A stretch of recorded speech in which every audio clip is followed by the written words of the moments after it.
Hello, my reading friends. Welcome to Purple Pebble. So, today we are reading The Seven Chinese Brothers, written by Margaret Mahi and illustrated by Jean and Mu Xian Seng. Once upon a time, when Shen Shi Huang was emperor of all China, seven remarkable brothers lived together on a beautiful hillside. They walked alike, they talked alike, they even looked so much alike that it was hard to tell one brother from the brother next to him. All the same, each brother had something special about him. Each brother had one amazing power that was all his own. First brother's amazing ears could hear a fly sneeze from 100 miles away, while second brother's amazing eyes could look right across the 100 miles and see the fly sitting on the Great Wall of China, sneezing and feeling very sorry for itself. Third brother was a man of unusual strength. He could walk across China in a straight line, lifting up any mountains that got in his way and putting them carefully back behind him. Fourth brother was strong too, for he had bonds of iron that wouldn't break, buckle, or bend. Fifth brother had legs that could grow as tall and thick as tree trunks, while sixth brother never ever became too hot, no matter how hard he worked under the summer sun. As for seventh brother, he was the baby of the family, and all his six older brothers tried to keep him smiling and happy, for he was their youngest brother, and when he was unhappy, he wept great big warm salt tears, and each tear was large enough to drown an entire village. The seven brothers lived very happily together, and seventh brother never once had anything to cry about. But one day, as they worked on their hillside, first brother lifted his head, with his amazing ears on either side of it, and said, "I can hear such a moaning and groaning 100 miles away, by the Great Wall of China. Second brother, take a look and tell me what all the trouble is about." Second brother turned his far-seeing eyes toward the Great Wall. "Ayah!" he cried. "There is an enormous hole in the Great Wall of China. I see 100 poor men working day and night and day. They look so tired and weak. Perhaps they are not allowed to sleep or eat until the hole in the Great Wall of China is repaired." "Ayah, I can't bear it," cried seventh brother, who was always hungry himself. He looked as if he might begin to cry in sympathy with the poor, hard-working men. "Don't cry," said third brother quickly. "I'll go and help them." Off he went as quickly as he could, and got there in half a minute, less than no time. He set to work at once, tossing great stones from one hand to the other as if they were feathers. By the time darkness came, the hole was completely filled. Then third brother lay down to take a nap. But when the emperor heard that a single man had repaired the hole in one afternoon, he was not at all grateful. Indeed, he looked very worried. "A man as powerful as that is more trouble than he's worth," thought the emperor to himself. "Strong men can be very useful to an emperor, but this one is too strong. One army may not be enough to catch him. I had better send two." When third brother woke up from his nap, he found himself surrounded by two armies. "By the command of the celestial emperor, whose face is more dazzling than the rising sun, you are to be executed in the morning," proclaimed the generals of the two armies. "Take the prisoner to the palace of the emperor," they ordered.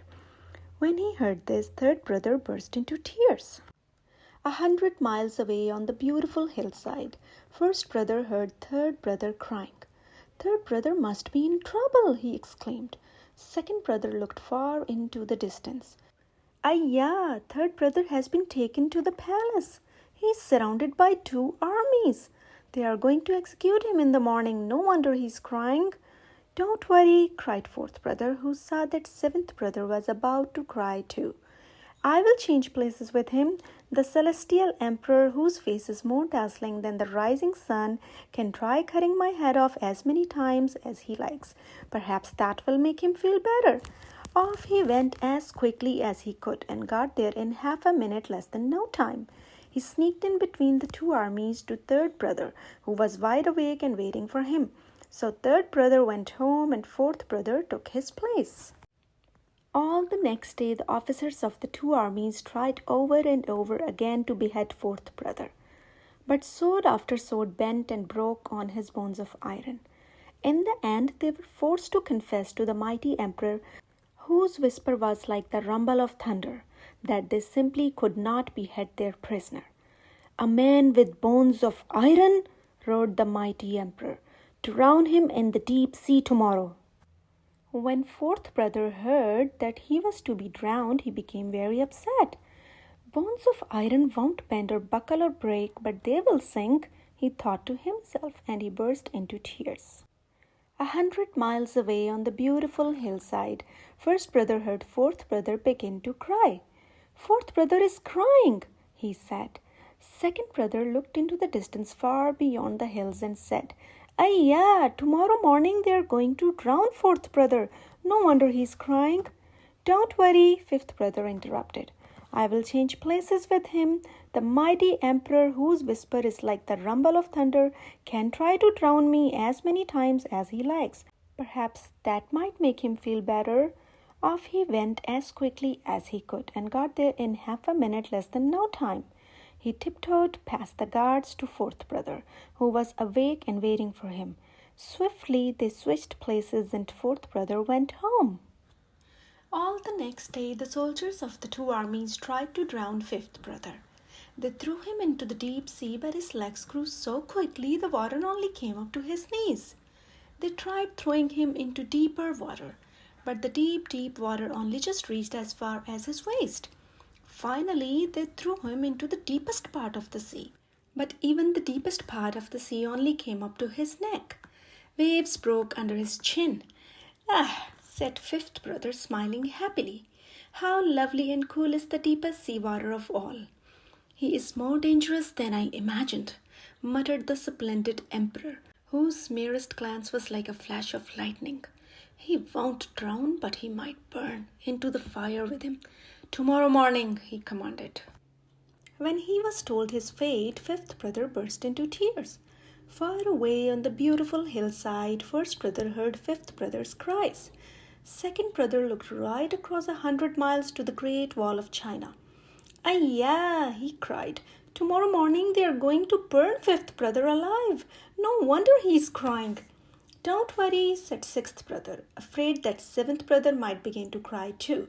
"I will take his place. The splendid emperor, whose merest glance is like a flash of lightning, can bake me all day long if he likes," he said with a shiver. "Perhaps that will make him feel better." Off he went as quickly as he could and got there in half a minute less than no time. He tiptoed in between the two armies and found fifth brother, who was awake and waiting for him. So fifth brother went home and sixth brother took his place. The next day the two armies ran backwards and forwards, bringing kindling wood, brushwood and driftwood and bundles of dried grass.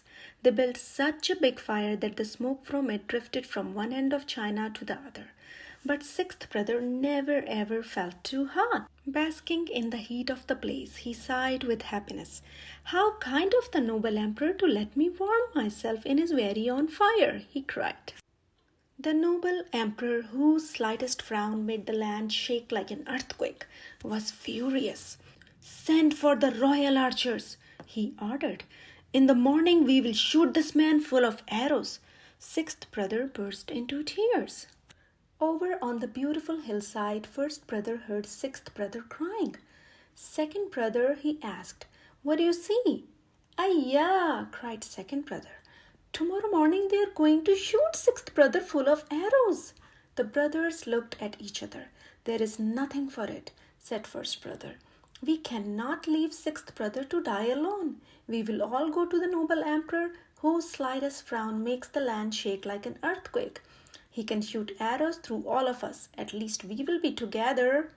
The brothers started their journey to the palace, but poor seventh brother was so upset that he couldn't help crying just a little. His first tear was as big as the longest river in China, rolled into a single drop. His second tear was as big as the second longest river. Both tears were as salty as the sea. A great ocean of warm salt water swept down the road ahead of the brothers. It swept on for 100 miles. Seventh brother's first tear swept one army north. His second tear swept the other army south. As for the emperor, he was tossed so high and so far that he is still trying to return to his palace. Seventh brother's flood of tears swept over the Great Wall of China, flowed all the way out into the Yellow Sea, and all the way back again in half a minute less than no time. Sixth brother was free. He hurried back up the road while his six wonderful brothers hurried down the road. They were reunited at the Great Wall. Fish! Cried fifth brother. The wave had washed hundreds of glistening fishes ashore. There they were, flipping and flapping, piled all the way up to his knees.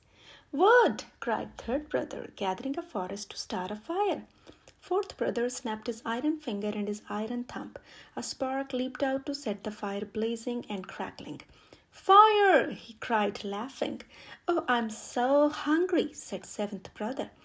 Now we are all together again. We can have dinner and forget our troubles. I promise never to cry again unless I absolutely must. So the seven Chinese brothers sat themselves down around the warm fire and feasted on delicious fried fish. For after such a worrying week, they were all very, very hungry. The end. I hope you have liked it. Please click the like and subscribe button and don't forget to buy a copy of this wonderful book for your home library. Thank you.